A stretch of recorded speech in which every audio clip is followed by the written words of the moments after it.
जय श्री कृष्ण दोस्तों, क्या हाल चाल है आपके। आशा आप सभी कुशल मंगल होंगे। ईश्वर से यही प्रार्थना है कि आप हमेशा खुश रहे और सुखी रहे।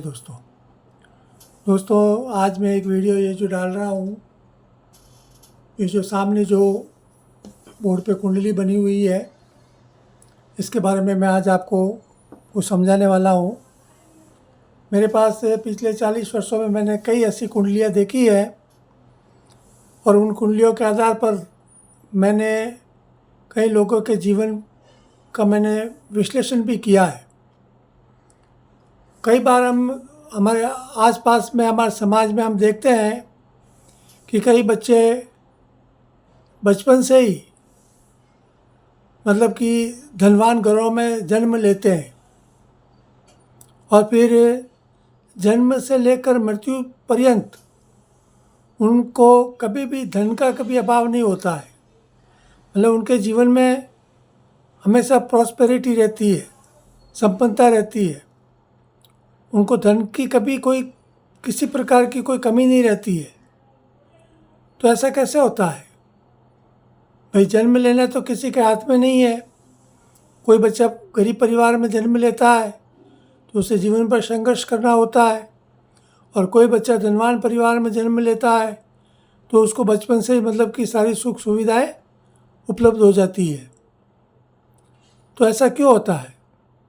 तो दोस्तों, ज्योतिष के दृष्टिकोण से यदि इसका अध्ययन करने जावे तो हमारी ज़िंदगी में धन होगा या नहीं होगा, उसके मूल में ग्रहों के दृष्टिकोण से देखें तो जो चंद्रमा जो होता है, जिसे हम इंग्लिश में मून बोलते हैं, उसकी बहुत बड़ी भूमिका होती है दोस्तों। ये जो ज्योतिष में वैसे तो सभी ग्रहों की अपनी अपनी भूमिका होती है।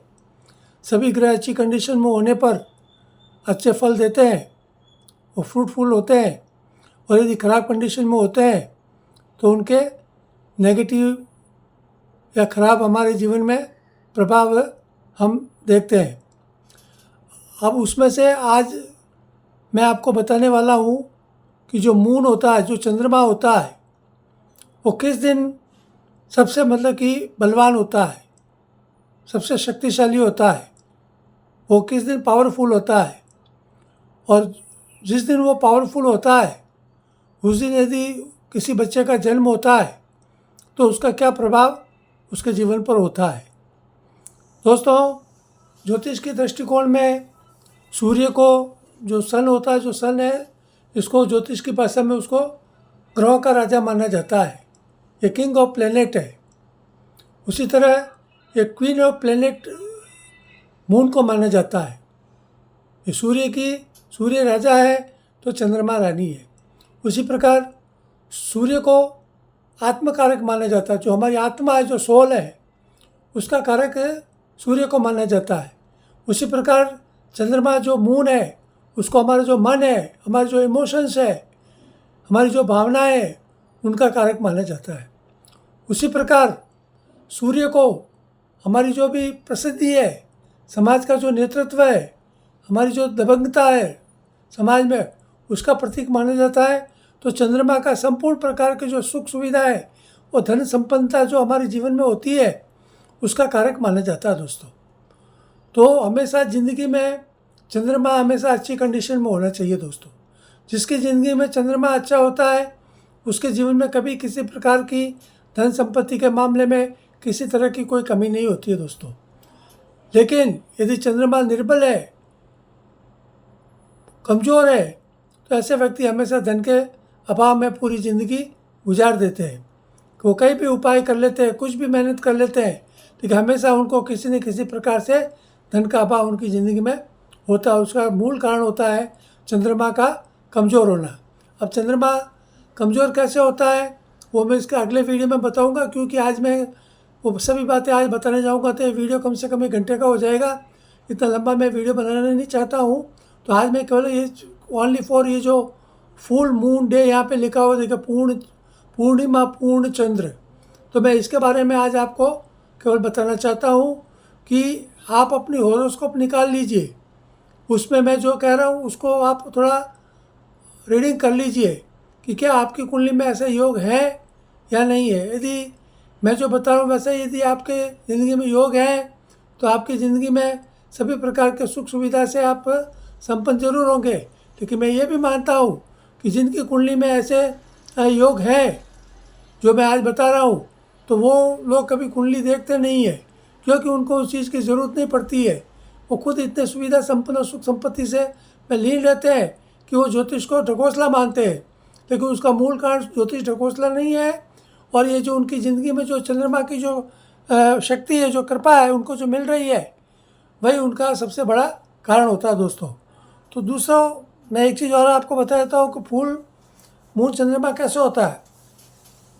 फुल मून डे का मतलब होता है कि हमेशा हम हिंदी मास के अनुसार पूर्णिमा जिस दिन होती है उस दिन फुल मून डे माना जाता है। जैसे अभी शरद पूर्णिमा गई है तो हर महीने एक पूर्णिमा तिथि आती है, उसी प्रकार हर महीने एक अमावस्या तिथि आती है। अमावस्या तिथि को पूरा अंधकार छाया रहता है, घनघोर अंधियारा रहता है। तो अमावस्या को हमारे क्या पूरी दुनिया में उसको नेगेटिविटी में माना जाता है। कई फिल्में आप देखते होंगे तो उसको हमेशा कोई भी डरावना सीन यदि बताया जाएगा तो उस दिन अमावस्या की रात को बताया जाएगा। उसी प्रकार यदि चंद्रमा पूर्णिमा का दिन है तो उस दिन उसको आशा, विश्वास और समृद्धि का प्रतीक माना जाता है।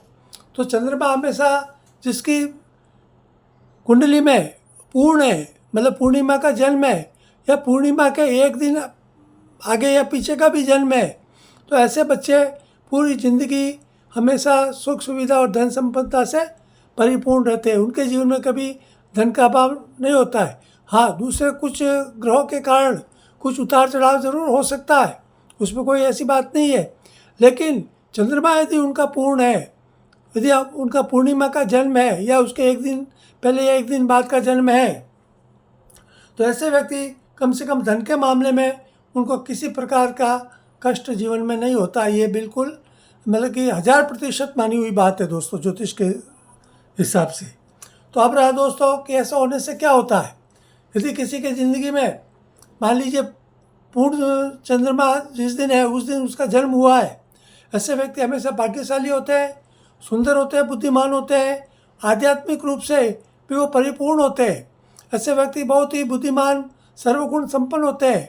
मतलब इनकी अंतर्दृष्टि इतनी प्रबल होती है कि आधी बात को पूर्ण रूप से समझ लेते हैं। इनमें मतलब कि प्रत्युत्पन्नमति होती है दोस्तों। मतलब ये बोलते कम है लेकिन समझते ज़्यादा है, और काम काज करने में एकदम मतलब पूरे कार्य कुशल होते हैं। आलस्य इनके जीवन में बिल्कुल नहीं होता है। ये पूरी तरह से कर्मठ होते हैं, और इनकी जो चेतना होती है वो भी उर्वर होती है। मतलब कि हाई क्वालिटी की इनकी मतलब कि विजडम होता है इनके पास। तो ये सब चीज़ें समझने की है। और सोसाइटी में, समाज में भी इनका ऊंचा स्थान होता है। ये हमेशा मतलब कि समाज में मतलब ऊंचे स्थान पर ये मतलब नेतृत्व करते हैं, लीडरशिप होती है इनके पास। ये बहुत ही विद्वान होते हैं। और विशेष करके एक चीज़ और है कि पूर्णिमा को हमारे हिंदू शास्त्रों के अनुसार भगवान विष्णु का दिन माना जाता है। तो अक्सर आप लोगों ने देखा होगा कि कई लोग पूर्णिमा का व्रत करते हैं। पूर्णिमा का व्रत सत्यनारायण भगवान का किया जाता है, और सत्यनारायण भगवान जो विष्णु के ही मतलब कि विग्रह माने जाते हैं।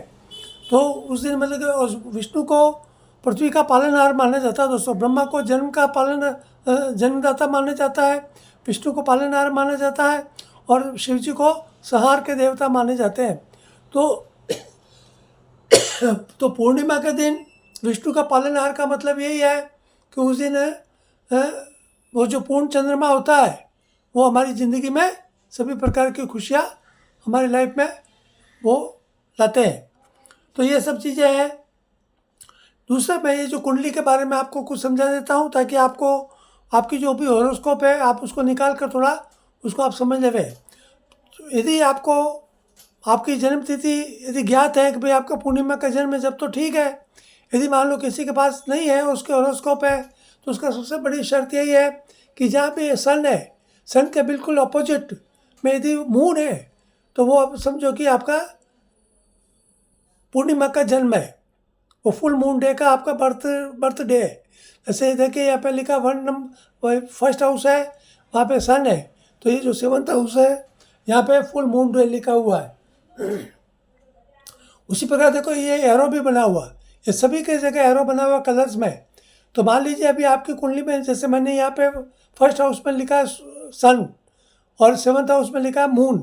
अब जरूरी नहीं कि भाई आपकी कुंडली में भी ये फर्स्ट हाउस में हो या 7th हाउस में ये मून हो। तो उसी तरह मान लो जो 2nd हाउस में जैसे मैंने ग्रीन कलर का एरो है, तो ये 7th हाउस में ये 8th हाउस में वापस ये ग्रीन कलर का एरो है। उसी प्रकार 3rd हाउस में रेड कलर का एरो, तो ये भी 9th हाउस में ये रेड कलर का एरो। फिर 4th नंबर में ये ब्लू कलर है, तो 10th नंबर में वापस ब्लू कलर का एरो आमने सामने ऑपोजिट है। फिर 5 नंबर में ब्लैक कलर का एरो, तो यहाँ भी ये एरो।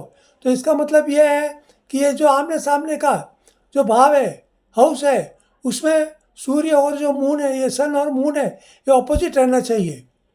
जैसे मान लो यहाँ पे ये सन है तो यहाँ पे मून है। उसी प्रकार 2 नंबर में यदि सन या मून है तो उसके सामने वापस फिर मतलब ये 8 नंबर जो है यहाँ पे दोनों में से एक होना चाहिए। फिर 3rd नंबर में मान लो कोई सन या मून है तो 9 नंबर में दोनों में से कोई एक होना चाहिए।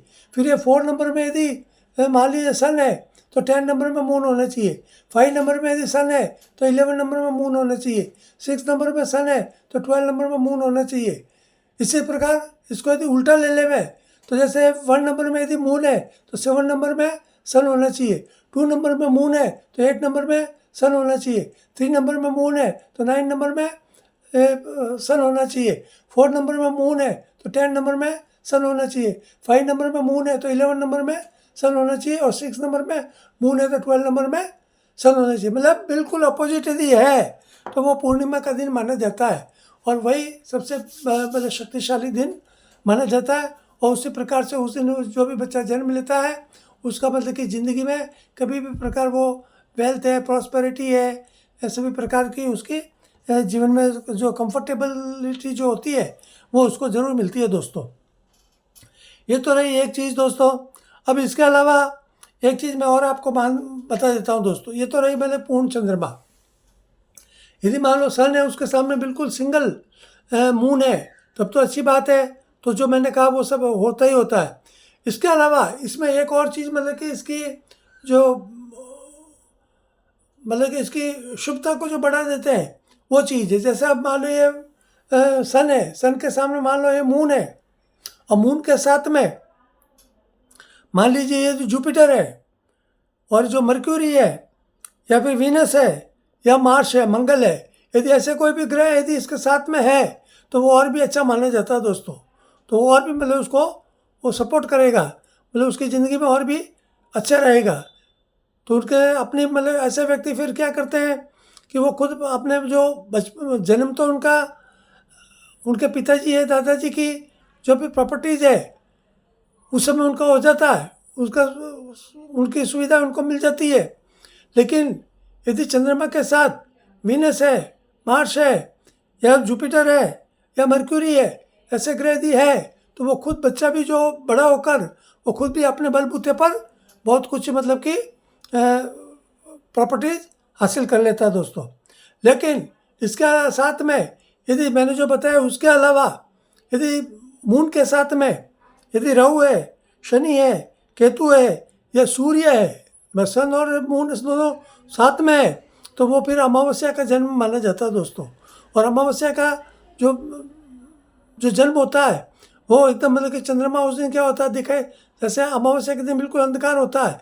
उसका कारण ये है कि उस दिन चंद्रमा हमको बिल्कुल दिखाई नहीं देता है, चंद्रमा एकदम ओझल हो जाता है यूनिवर्स में, इसलिए उस दिन अमावस्या होता है और अमावस्या का चंद्रमा वीक माना जाता है। और ऐसे व्यक्ति को ज़िंदगी में कभी किसी प्रकार की सफलताएं नहीं मिलती, विशेष करके धन के मामले में उनको बहुत तकलीफ उठानी पड़ती है। और यदि मून के साथ में राहु भी है तो भी उनको बहुत कुछ तकलीफ़ें उनकी गोचर दशा महादशा में उनको उठानी पड़ती है। केतु भी यदि है तो भी तकलीफ होगी दोस्तों। तो ये सब चीज़ें, शनि भी है तो भी तकलीफ होगी। तो ये सब चीज़ें देखने की होती है। तो मैंने आज ये वीडियो इसलिए बनाया है कि भाई यदि आपकी कुंडली में यदि सन है, सन से आगे चलकर आप देखो कि भाई कितने दूर आपका मतलब कि मून है। जैसे 1 2 3 4 5 6 7, ये 7 मतलब कि किसी भी हाउस से ऑपोजिट 7th हाउस में ये दोनों होने चाहिए, सन और मून बिल्कुल अपोजिट होना चाहिए, तो वो पूर्णिमा का माना जाता है।